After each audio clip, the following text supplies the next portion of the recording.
अशी कशी गायब झाली पण ती सरबत देणारी मुलगी?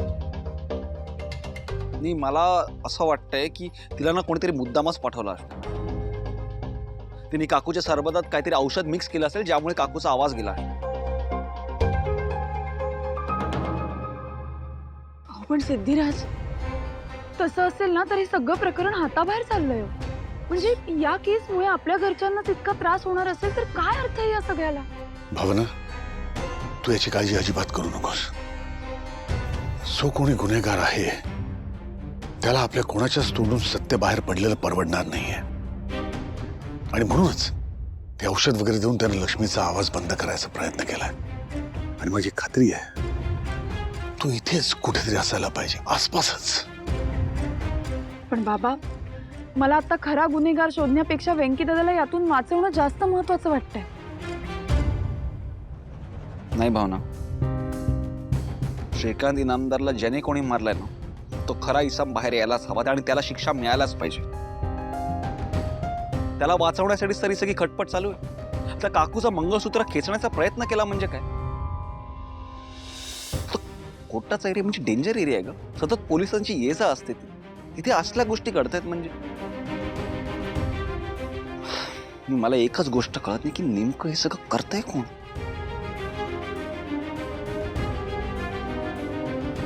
सिद्धिराज, मला वाटतं आपल्याला तेच शोधून काढायचंय. आता आपली केस राहिली बाजूला आणि आता ह्यांची शोध मोहीम काढत बसायची का आपण? सिद्धू, भावना, सगळ्या केसचा तुमच्या दोघांवरच खूप ताण येतोय. आम्ही काही मदत करू शकतो का? हा सिद्धू दादा, भावना ताई, आम्हाला पण सांगा काय तर करतो आम्ही पण मदत. नाही, काही लागलं तर मी सांगते तुम्हाला. ठीक आहे. आता आम्ही निघतो. वीणा, आरती, तुम्ही लक्ष्मीला घेऊन घरी जा. मी डॉक्टरांकडे जातो आणि करता औषध घेऊन येतो. चल लक्ष्मी, तू आराम कर, घरी जाऊ. चल.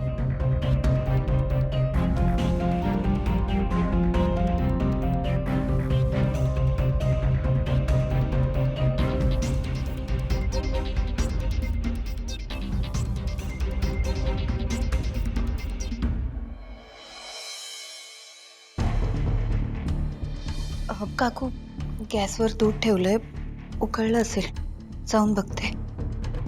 थांब तनू, खोटं बोललीस ना माझ्याशी?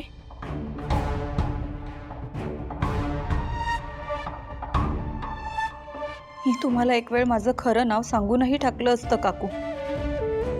तुम्ही मला जयंतकडे पाठवणार नाही एवढा विश्वास आहे माझा तुमच्यावर.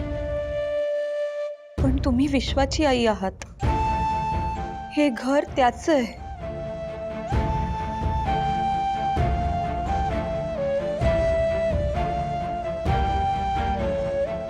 अगं रडतेस काय?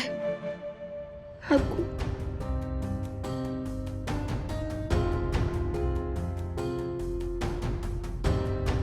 बिचारी तनू घरातून निघाल्यापासून कोणकोणत्या गोष्टींना सामोरी गेली असेल, कोणाकोणापासून लपून राहिली असेल, कशाचा तरी त्रास सहन करते ही.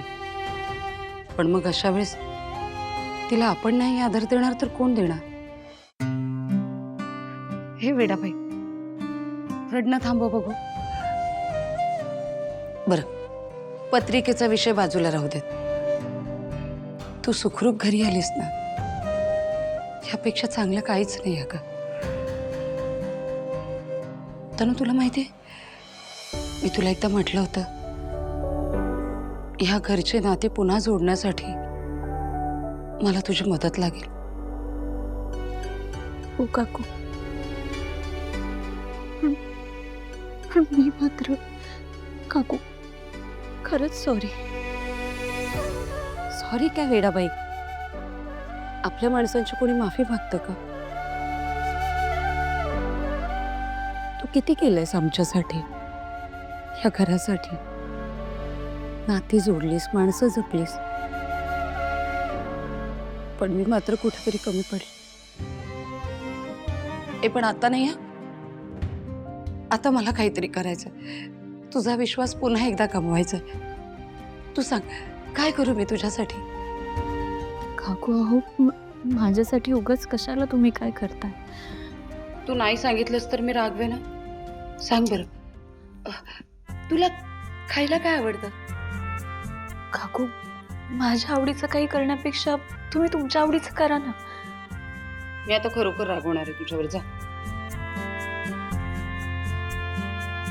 नारळाच्या वड्या करा.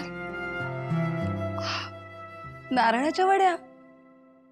अगं ती तर स्पेशालिटी आहे माझी. मी नारळाच्या वड्या करते, तुला नक्की आवडते.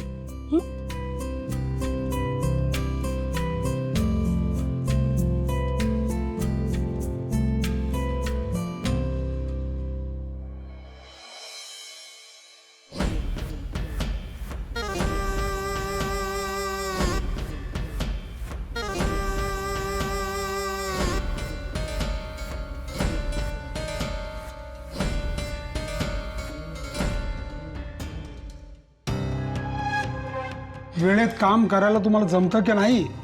अरे आधी कोणाला तू लॉकअपमध्ये टाकत नव्हतास आणि आता चुकून ज्या माणसाला आतमध्ये टाकलास त्याला वेळेवर बाहेर काढला नाहीस. आणि आता महत्वाचं बोलायला तुला इथे बोलवलं असताना देखील तू वेळेवर आला नाहीस.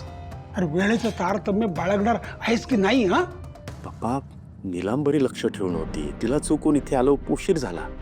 आणि आज तर म्हणजे त्या सिद्धूला या सगळ्यापासून लांब ठेवताना नाके 9 आले माझे.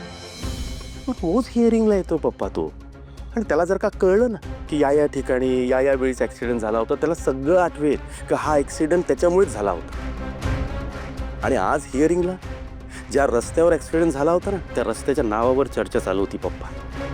नशीब त्या सिद्धूला मी कसं तरी बाहेर काढलं. माझ्या परीने प्रयत्न करतोय ना पप्पा. अरे आधी राज, तेवढेसे प्रयत्न पुरेसे नाही आहेत, अजून प्रयत्न करावे लागतील. बघ, तुला सिद्धू आणि भावनाला थांबवता येत नसेल ना, तर किमान त्या प्रकाशचा विषय तरी मिटव. काहीही करून आपल्याला सिद्धूला वाचवायला पाहिजे. त्याला एक अक्कल नाहीये. आपण त्याला वाचवण्यासाठी जीवाचं रान करतोय आणि तो स्वतःचा जीव धोक्यात घालून रोज कोर्टात जातोय.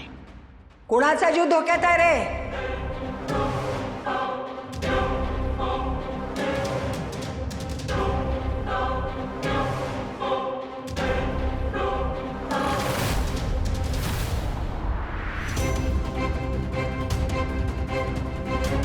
अरे नाही, म्हणजे तुमचं त्या केस बद्दल चाललंय हे मला चांगलं माहिती आहे.